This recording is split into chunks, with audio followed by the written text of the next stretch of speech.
vidéo sur Arthur Keller. On peut regarder son travail, il est fréquent sur Internet. Il donne des cours à l'université, ça vaut la peine ses affaires. Il y a un de ses cours que j'ai regardé. La vidéo est de 3 heures, par exemple. Moi, je suis genre à adorer ça.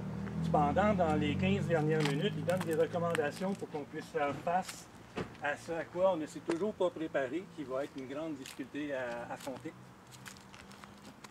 Pour qu'on arrive à s'en sortir et qu'il y ait le plus haut taux de survie parmi les habitants de cette chère planète qui est en train de toaster.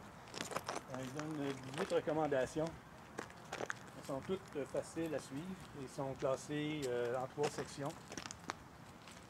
Parmi lesquelles recommandations, il y a celle de faire des petits groupes, de discussion, des groupes de préparation, de mise en action des différentes idées. C'est pour ça que je dis souvent, contactez-moi, il y a des choses à faire. C'est que il y a beaucoup d'idées qui peuvent être développées et chacun se spécialise dans ce qui l'intéresse le plus. Comme si je parle de Fabrice Midal puis qu'on est 20 personnes, c'est pas les 20 qui sont obligés d'aller lire et écouter Fabrice Midal. Mais si j'ai une personne dans le groupe qui se spécialise dans ça, puis qu'à tout moment nous revient avec des explications, ben ça va bien fonctionner. Il y a une chose qui est importante à faire aussi, c'est d'aller étudier les biais cognitifs. Parce qu'on peut facilement s'enfermer dans une idée qui n'est pas la bonne. Et puis, je pense que Keller en parlait de ça. Je n'ai pas pris par cœur et je n'ai pas noté non plus toutes ces options, mais je vais le faire. Il y a les biais cognitifs parce qu'il est facile d'avoir une trame qui semble logique, mais dans laquelle on fait des erreurs et on s'enferme dans nos erreurs. Ce qui fait qu'on n'avancera pas. On va partir sur une fausse piste.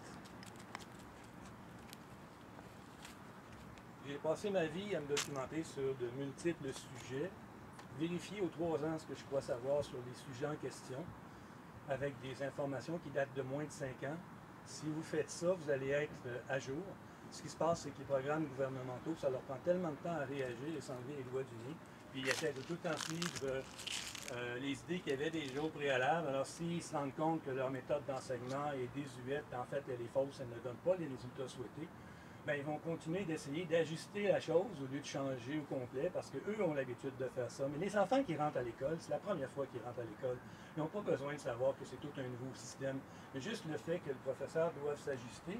Mais même à ça, si on apprend aux enfants à étudier d'eux-mêmes,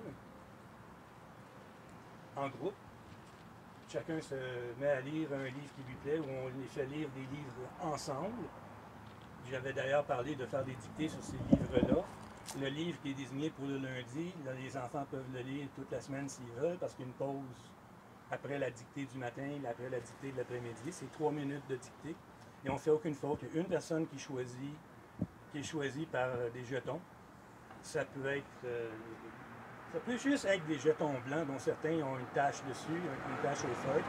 Puis on met les 4 premiers jetons blancs avec le premier jeton taché. Et là, ça, c'est une équipe de 5, un qui écrit puis 4 qui regardent. Puis on constitue les équipes comme ça jusqu'à temps qu'on soit passé au travers de tous les jetons qui sont disponibles, puis au travers de tout le groupe est assigné à des tâches, assigné à observer, s'assurer qu'il n'y a pas de faute, un qui écrit, et puis une personne qui fait la dictée en avant, pas nécessairement le prof. En fait, ce serait préférable que ce ne soit pas le prof, même s'ils ne connaissent pas l'examen, on fait une matrice avec les lettres de l'alphabet dessus. Puis on dit première ligne, deuxième colonne, bien ça veut dire que la lettre c'est B. Si l'enfant ne le sait pas, bien il y a du monde dans le local qui le savent, fait que c'est les enfants qui vont épeler les mots au fur et à mesure, parce qu'ils ne connaissent pas l'alphabet, puis ils ne connaissent pas le mot, puis on accepte ça, c'est le point de départ, on n'a pas besoin de commencer en étant compétent.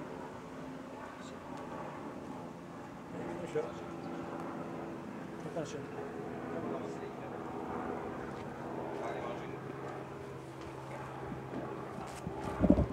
Vous allez les ranger ou vous allez les manger? On va les ranger et après on va les manger. C'est une bonne petite sauce avec ça. Allez, chat. Il y a un nain de jardin.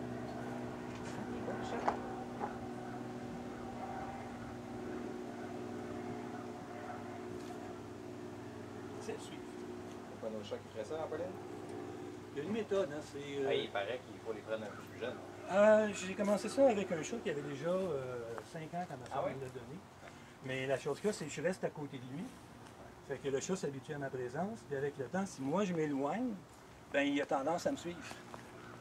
Avec le temps. Les autres, ils ont 11 ans. Ah ouais? Une fois qu'on avait essayé, ils font la mop. Ben c'est ça. Mais moi je reste à côté puis je me déplace. Ouais. Fait que quand lui se déplace, ben je l'accompagne. Ça prend de la patience. Oui, c'est tout positif. Bonne journée. Bonne journée. Hein, le chat? Ouais. On va terminer ça, on va clore ça. On va revenir sur l'éducation parce que vraiment, vu que les systèmes vont s'écrouler puis qu'on va avoir besoin de gens compétents dans le plus grand nombre de sujets possible, plus on permet aux enfants d'étudier tôt les sujets qui leur plaisent, de se spécialiser chacun dans ce qui fait son affaire et de communiquer ce sur quoi ils ont étudié. On va avoir la possibilité à ce moment-là de travailler en groupe, faire des plénières, puis faire en sorte qu'on fait comme des TED Talks. C'est une personne qui est spécialisée dans son sujet, qui informe les autres où il en est rendu dans sa démarche. Et on se spécialise comme ça très rapidement, on devient polyvalent très rapidement. John Pete, Bobo, signing off. Portez-vous bien.